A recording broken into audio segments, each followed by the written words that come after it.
Saludos, bienvenidos a esta presentación audiovisual titulada Estrategias para la Educación Inclusiva, Diseño Universal y Ajustes Curriculares. En esta diapositiva, que corresponde a la portada, podemos ver quién presenta, una servidora, Yacairi Taveras González, y esta presentación corresponde a la asignatura de Atención a la Diversidad, cuyo facilitadora es Laura Michelle Batista. Continuamos con la siguiente diapositiva. A continuación, los contenidos a abordar en esta presentación audiovisual. Una parte introductoria. Número 2, diseño universal para el aprendizaje. Número 3, ajustes curriculares individualizados o ASI. 4, estrategias inclusivas para un aula con 2 niños con discapacidad motora. Luego vamos a pasar al cierre y, por último, las referencias bibliográficas. Continuamos con la diapositiva número 3, en la cual vamos a abordar qué es la educación inclusiva, diseño universal para el aprendizaje DUA y principios del DUA y algunas citas claves al respecto. Decir acerca del tema, de los subtemas abordados aquí, que el diseño universal para el aprendizaje o DUA es una propuesta que busca planificar la enseñanza desde el inicio, tomando en cuenta la diversidad de los estudiantes. Esta se basa en 3 principios básicos. Primero, en presentar el contenido de distintas maneras. Segundo, permitir múltiples formas de expresión. Y 3, promover el compromiso de los alumnos. Tal y como señala un autor que aborda este tema, llamado Echeita, el TUA permite que el currículo sea accesible desde el inicio, sin necesidad de ajustes posteriores. Esto lo indica Echeita 2017. Como podemos ver aquí, que hay un pequeño esquema de los principios del DUA, que son 3: representación, acción y expresión y compromiso. ¿Qué quiere decir esto?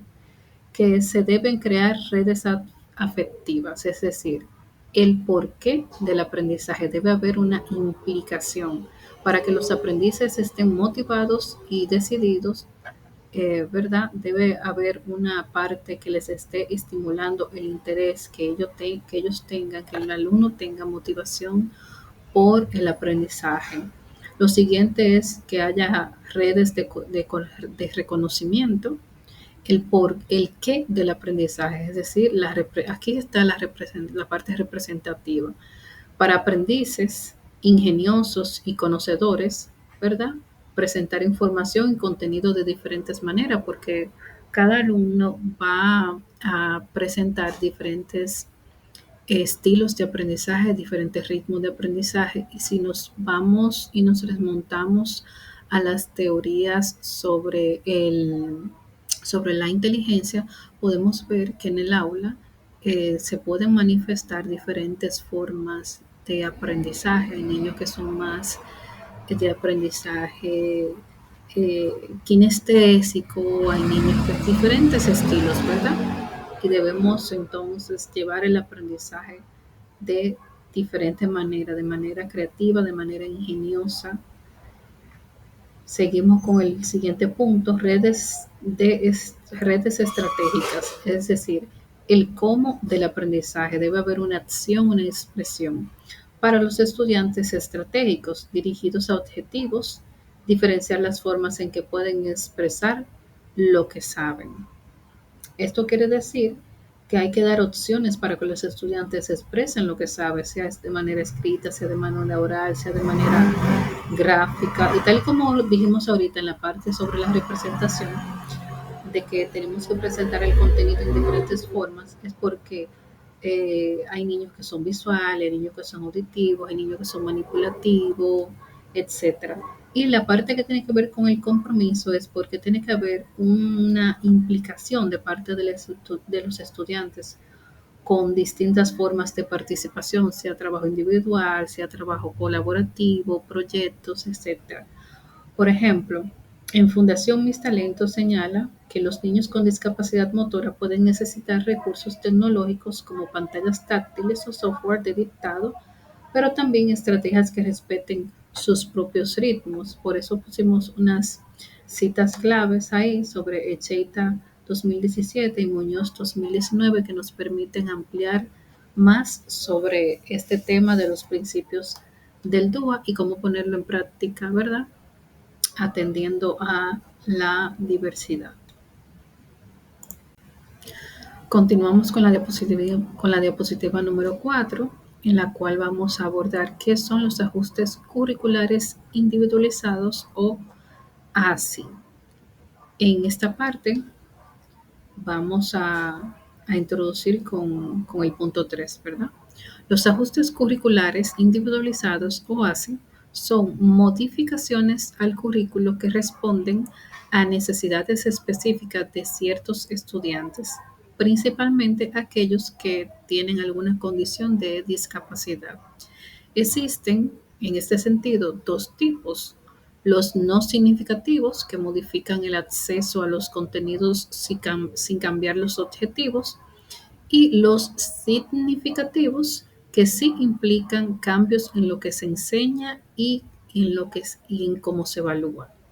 En este sentido, el MINER destaca que estos ajustes son un derecho del estudiante, no un privilegio. Esto lo podemos ver si nos permitimos hojear la guía de MINER 2018 en la página 45, como nos indica aquí la diapositiva. Por eso damos estas citas claves acá debajo, sobre donde podemos ubicar y ampliar más este tema sobre los ajustes individualizados o así. Vamos a continuar con las 6 estrategias inclusivas para un aula con 2 niños con discapacidad motora. Esto nos va a facilitar, ¿verdad? Que podamos poder relacionar el contenido que hemos abordado hasta el momento con una parte más práctica. Vamos a hablar un poquito, ¿verdad?, sobre esas 6 estrategias. La accesibilidad física es fundamental, es decir, que se requiere un aula con espacios amplios, mesas ajustables y accesos adecuados para silla de ruedas. En este sentido, la Fundación Mis Talentos afirma que el entorno accesible es el primer paso hacia la inclusión. Esto lo afirma Fundación Mis Talentos 2020. La próxima es las tecnologías de apoyo, que son las que permiten que los estudiantes participen en igualdad de condiciones. Se pueden usar, por ejemplo, teclados adaptados, ratones especiales o software de reconocimiento de voz. En este sentido, Muñoz señala que la tecnología de apoyo amplía las posibilidades de comunicación y aprendizaje. Esto lo podemos ubicar en Muñoz 2009. Continuamos con el siguiente punto sobre los pares tutores. Los pares tutores son aquellos que promueven el trabajo colaborativo, es decir, se pueden asignar compañeros que apoyen a la dinámica diaria, fortaleciendo así la empatía y la cooperación. Compañeros que puedan funcionar como modelo para hacer modelamiento, ¿verdad? Que puedan el resto aprender a través de aprendizaje vicario. En este sentido, la UNESCO afirma que el aprendizaje cooperativo desarrolla el sentido de pertenencia y también fortalece la convivencia. Por tanto, va a tener un impacto significativo en la disciplina y el ambiente del aula, ¿verdad? La dinámica del aula. Continuamos con la siguiente: la flexibilidad en la evaluación. Es la que permite valorar a los estudiantes y qué saben mediante diferentes formas, es decir, exámenes orales, presentaciones, videos, portafolios digitales, etc. En este mismo orden, Echeita sostiene que las evaluaciones inclusivas valoran el proceso más que el producto final. Eso lo indica Echeita 2017. Continuamos con la siguiente: las metodologías activas, es decir, cómo el aprendizaje basado en proyectos o el trabajo por estaciones permiten que todos los estudiantes participen de acuerdo a sus capacidades. En este sentido, CAST 2018 afirma que las metodologías activas dan espacio para que cada estudiante aporte sus capacidades. Continuamos con la siguiente, brindar flexibilidad en los tiempos. Brindar esta flexibilidad, en los tiempos tiene que ver con el tiempo de entrega y ejecución de las tareas.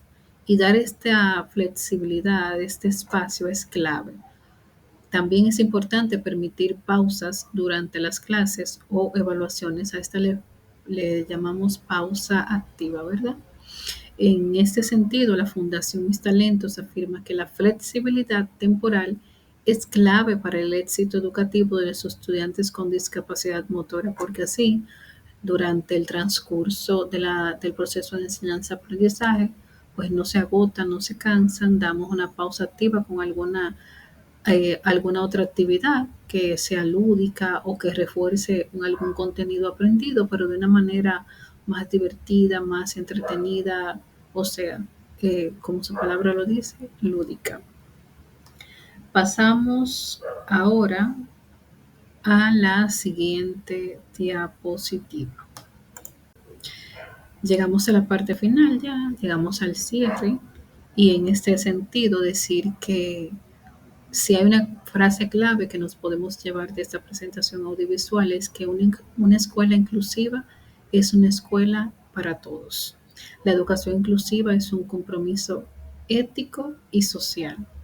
Por eso es importante, es fundamental diseñar entornos que respeten la diversidad, que atiendan a la diversidad y que en lo posible, en todo lo posible, se eliminen las barreras.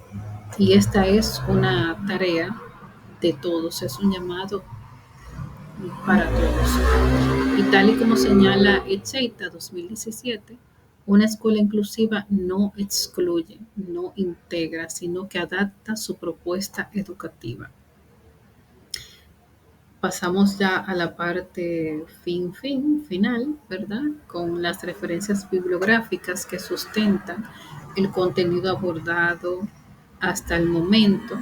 Como podemos observar, esta bibliografía está formateada según el formato APA séptima edición y algunos de los autores, guías, eh, y otros recursos que utilizamos para estructurar esta presentación audiovisual, pues están asentados ahí.